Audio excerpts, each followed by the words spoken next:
Growing up was rough when I was little. Didn't have a lot of money, on welfare. My parents were on welfare. My dad was actually, he was an alcoholic, a really bad one. We would, anywhere we went, you know, he had a beer open container in the vehicles, and with his alcohol, he didn't really do a whole bunch of talking. It was, you know, discipline was physical. Um, when we were in trouble, you know, it was spankings, and then as we got a little bit older, um, you know, if me and my brother were fighting or something in the bedroom, I remember one time just him just opening up the door and just full fist punch, you know, and um, get knocked out, you know, because of, but that's how he dealt with things.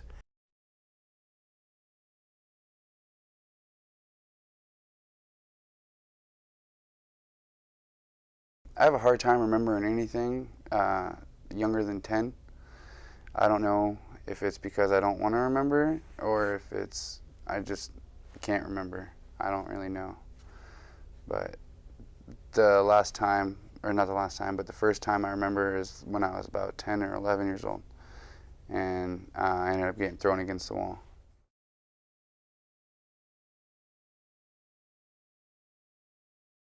My dad was kind of like, what do you call emotionally, not physically abusive, but like verbally mean. My mom became a bartender, and I was with her, so we partied together. And I think I started smoking weed at 11, drinking.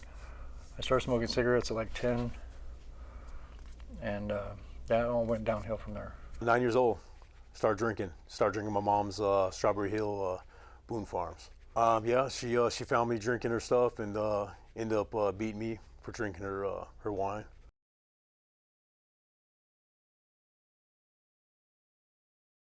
In 1998, I think I was 20, 21, something like that. I got a DUI. Almost killed two little girls in a state cop's yard up in Jefferson. I was coming to my aunt's house and ran off the road and crashed. And from what the officer said, he said that his daughters were playing there not 10 minutes before I crashed, before his wife called him in. And then I got my mom, who I kidnapped and assaulted. I drug her down some stairs, was drinking one night. And due to the resentment I've had towards her all my life and the disrespect that she showed me as a young boy, the violence, I got burns right here, you know, 8 years old, getting tortured pretty much. It came out one night.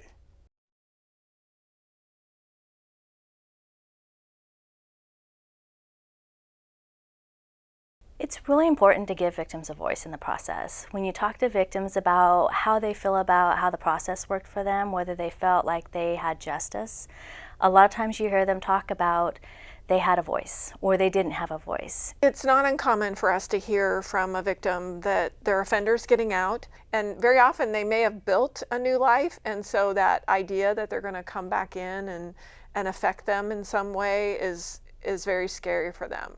We also have those individuals who do want to go back to that person, and so one of the big things for them is, will it be different this time? How will I know? And so we do a lot of information sharing about, here's some clues if you see it going back in a direction that you're not comfortable with or you don't feel is safe.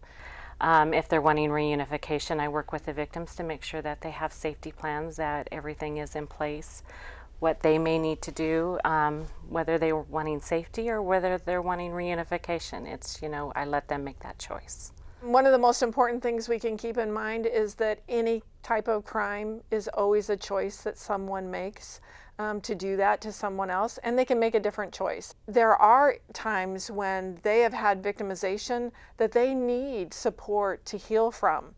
It doesn't take away from the crime that they did. It doesn't change the fact that they need to be held accountable for the crime that they did. But how do we then support them to heal from whatever it is that the trauma that they experienced?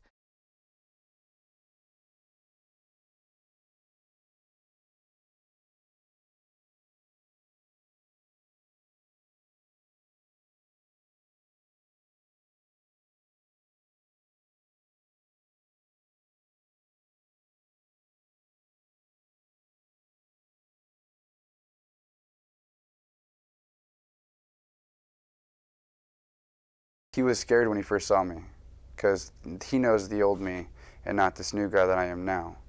You know, so he ran, you know, and I kind of ran after him because I really wanted to talk to him. He was one of my best friends, you know, and I sat him down eventually and we started talking, and then he told me how he felt. You know, he was hurt.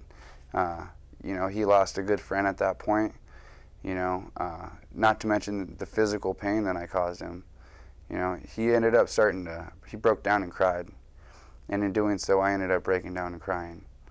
You know, and it's like, you know, he told me about the mental anguish that he went through, and, you know, how he couldn't trust another friend. He told me that he ended up having bad relationships after that because he didn't feel like a man, basically, because of the things that I did. And I ended up talking to him and telling him, you know, try to make amends with it, how sorry I am.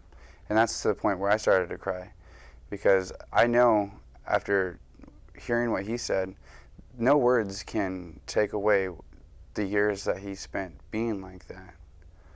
You know, and me being the new guy that I am now, you know, I want to be his friend. I want to, you know, he's a good guy. He's got his head on his shoulders now, and I want to be there in his life. But I'm not sure if I'm ready or if he's ready for it emotionally.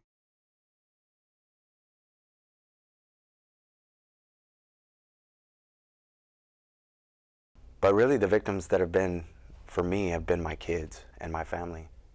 They've been really the true victims of anything that I've ever done, because I'm not around, you know, having to hear from their mom that I'm locked up again, that they're not going to see me because I'll be away in prison for whatever amount of time,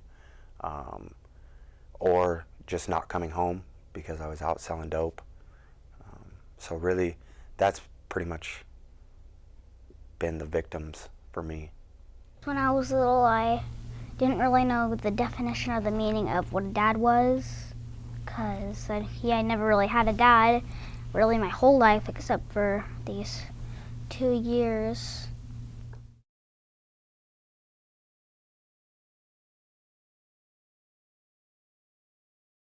We have a fairly good system for getting restitution ordered within our courts, but I think there's a really important connection when offenders are looking at rehabilitation and actually having some accountability and taking ownership over some of the losses that they caused victims, being able to connect for them, that when they're paying that restitution, they're helping try to make that victim whole again, and part of that is paying for that loss. Since I've been out, I paid off all my back child support, and then my restitution will be almost paid. I got my driver's license, so I'm working on wrapping those things up, and which is going to help my credit. Because in the past, I never cared about credit. You know, now once you change your life and you realize that those things matter.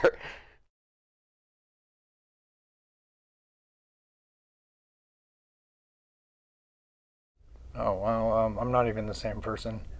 I'm told all the time now my personality doesn't match my looks. So, yeah, I just want, now that I've tasted what it's like to be, I don't know if you want to call it normal, but like average, or just the average life, or what everybody in society lives, I don't want nothing else. There's nothing that could make me go back. Yeah, it's too good. Coming out of prison with nothing, no family, no friends, no money, and just being humble and accepting the help that's out there. Because a lot of guys like myself, we get this pride and we're like, I got it, man. I can call these girls, or I got friends over here, when they're unhealthy places and friends. Now, my life is great. I'm a father of 4 children. I'm a full-time college student. I work part-time. Me and my fiance have been together 19 years, and we're getting married on the 29th of this month. So that's a big event. I've been clean and sober almost 6 years. I'm really active through Chemeketa, pursuing my human services degree to be a drug and alcohol counselor. I'm not the same guy that I was growing up, my teenage years, or even last year. You know, in a short amount of time, I mean, I've changed my way of thinking. My thought process is totally different, brand new. It's like I rebooted and, you know, I'm processing all this information. I dumped out my hypothetical cup and it's empty now, and I'm just throwing all this new information in it. And I mean, change is hard won, but it is possible.